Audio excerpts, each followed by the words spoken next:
Let's talk about you. You vote Republican, you care about the country, but you're very concerned about the direction in which we're going. If you're like most people, you spend a few evenings a week in your favorite chair, messaging on your phone, visiting Facebook, talking with your friends. Mostly, you live a comfortable life. There is a freight train coming toward you called the Democrat agenda.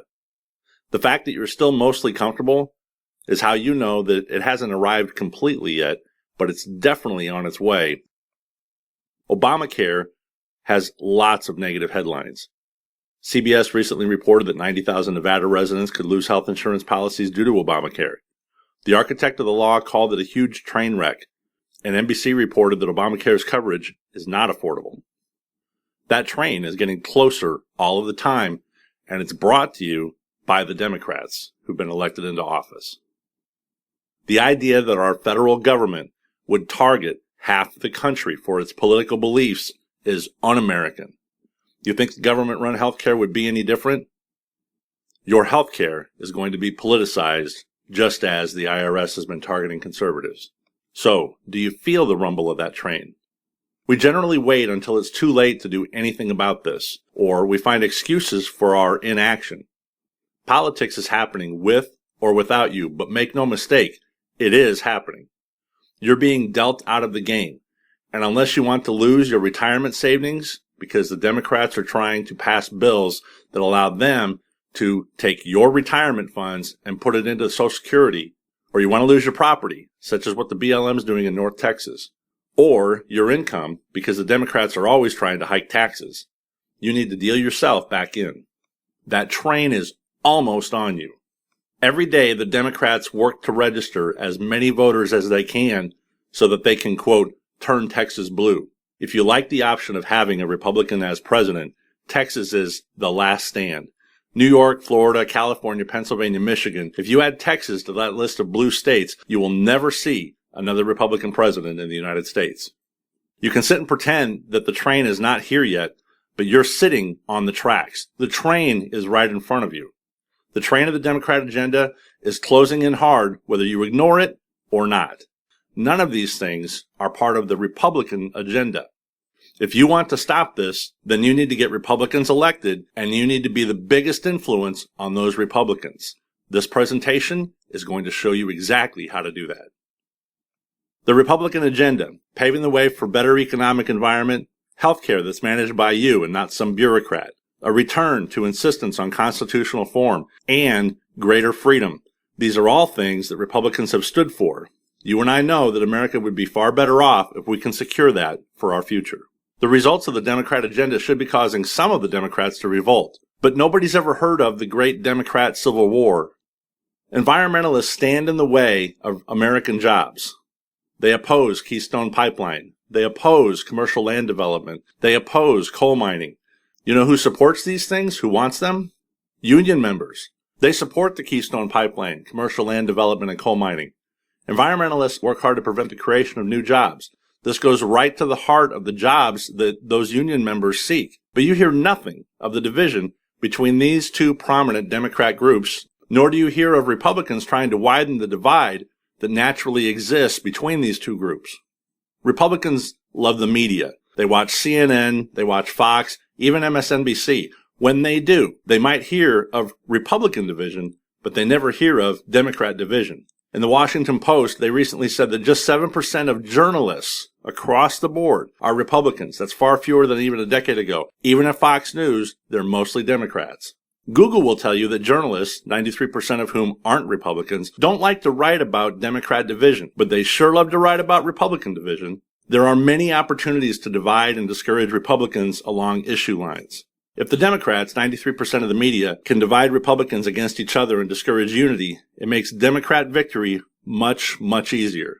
There are many opportunities to divide and discourage Democrats along issue lines. You never hear about Democrat purity. But why is it that unions and environmentalists aren't at war with each other over jobs? Why is it that feminists who believe in self-defense aren't against those who are anti-gun? Why is it that taxes are okay to be raised? Because frankly, I don't care whether you're Democrat or Republican, nobody likes taxes. And even those who try to promote it, they're not promoting it for themselves. They're promoting the idea of others being taxed. Civil rights versus NSA spying, JFK Democrats versus Obama Democrats. These are natural divisions in the Democrat Party. We need to foster those divisions because they exist and they need to be widened. Under the illusion of no division, Democrats work together despite contradictory agendas for Democrat victory. Under the constant conversation of division, dispirited Republicans sit at home, cynical, and they don't work together. You're being whipped up so that you do feel powerless, so that the big government cheerleaders can run their agenda unopposed by you. In 2014, we can have a record Republican turnout. Every Republican wants to be a patriot. So if you could be effective in politics and strengthen your voice to save America, would you?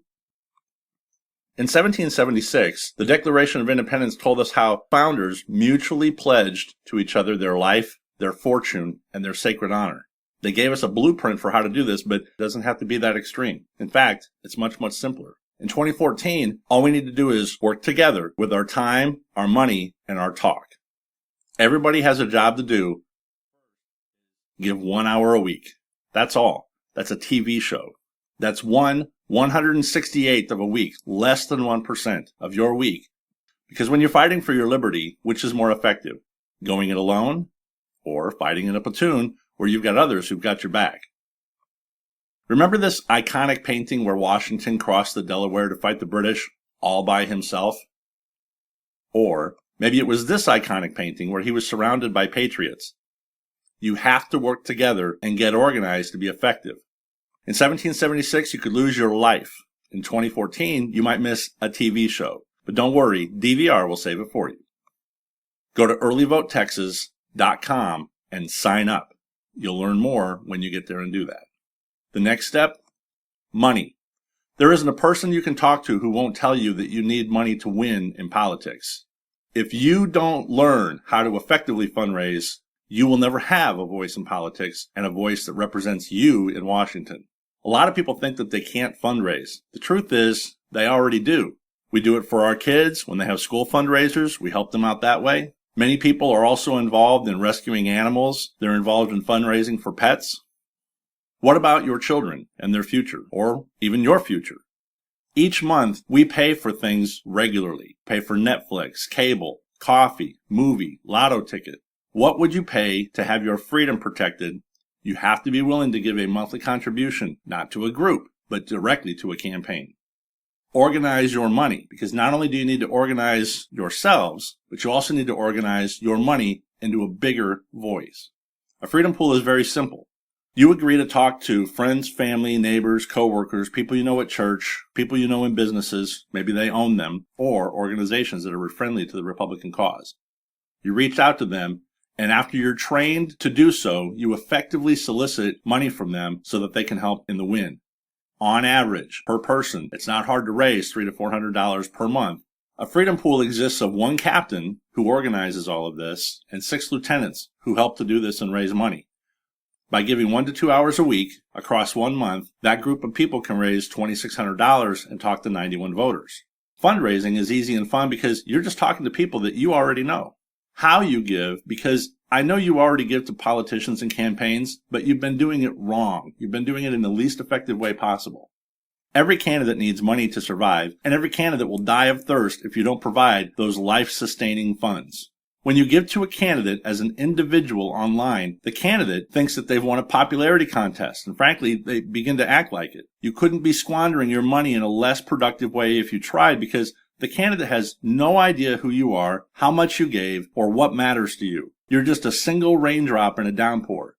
You are unnoticed and irrelevant and easily forgotten when it comes time to decide what agenda to support in Congress. Or you can pool your money together with everyone else. If one of you personally delivers the money that's been collected, the candidate will gladly make the time to sit down and listen to your request if the amount is big enough. Delivering $10,000, I guarantee that you are heard and memorable. Delivering $100,000, you are unforgettably appreciated. And if you do that regularly, you have a friend in office. When you give to a freedom pool, the money goes straight to a candidate conditionally. So in this case, within one county, there's no reason why you can't have 4 freedom pools running. You can raise $2,600 across each pool or $10,000 and reach 364 voters. That is, in effect, a $10,000 check. So can you personally be part of that $10,000 check? Oh, you bet you can. The reason that the grassroots conservative cause is mostly ignored is because the establishment believes that we don't bring money to the table. But that's because we've been doing it like little raindrops instead of all gathered up in a big glass. We need to collect our money and give it all at once in a way that allows us to state what we want. When we do, in 1 month, across several freedom pools, perhaps in a congressional district, you can have a $100,000 check written by what you've gathered up in 1 month. And then you can sit down with the candidate and make the request. When you do, I guarantee that candidate is going to see that you're the biggest check in the room. You need to organize your giving. No more doing it alone. No more writing it to groups. You need to be trained in this, and that's exactly what Freedom Pool training is all about. In 1776, you might lose your entire wealth. In 2014, you can comfortably give a fixed amount per month. If you pull your money together to ensure that the candidate remembers you and what you need them to do when in office, you're going to have exactly the candidate you've been waiting for all this time. Do the math. Would you rather see the Democrat agenda spike prices on everything? Because that's already happening. Have you noticed the higher prices in the grocery store? That's the Democrat agenda. Have you noticed higher fuel prices? Because Barack Obama said that energy prices would necessarily skyrocket because of the policies he would enact when in office. Under George Bush, when he left office, gas on average across the U.S. was $1.86 per gallon. It's been nowhere near that since Obama's gotten into office. Our health insurance is going to be hundreds of dollars or more per month, or your health insurance might already be much more expensive than it was. That happens because the wrong politicians got elected. But if we organize, and we organize how we give, we can contribute a small amount personally to the big amount written to the candidate so that then we get the right politicians into office who enact the right economic policies. So we need to give of our time, we need to give of our money, we need to talk. All of us are interconnected. In any congressional district, we are only maybe 3 degrees of separation from anyone else. And within a county, you're probably maybe 2 degrees or 1 degree of separation away from everybody else. You need to commit to talk to your friends, your family, your neighbors, your coworkers, your church family. You need to talk to everybody you know. By telling them, hey, I'm really excited about this year's election. Tell them a joke that's clean and easily understood and not offensive. Or to Republicans, you can turn and say, hey, if we don't turn out to vote this year, the country may be irretrievably lost. As you do, you'll get the sense of whether or not you can have a continued conversation with them and whether they're on your side or not and whether they're agreeable to work with you. In 1776, you might lose your standing with the king and those loyal to the crown. In 2014, you're going to find lifelong friends committed to save the country with you. Talk is cheap, so do a lot of it. Your trusted word of mouth is the most powerful donation you can give to a campaign. Patriotism is defined as giving your time, giving your money, giving your talk. Politicians listen to the 800-pound gorilla in the room. By organizing and giving smartly and by talking to everyone you know, you can be the 800-pound gorilla. We can win America back, and we can save this great country. Let's work for record Republican turnout. Let's win this for Texas. Take the time to learn by signing up at Early Vote Texas. That way, you'll receive the small training that you need in order to go out there and be the 800-pound gorilla who saves the country.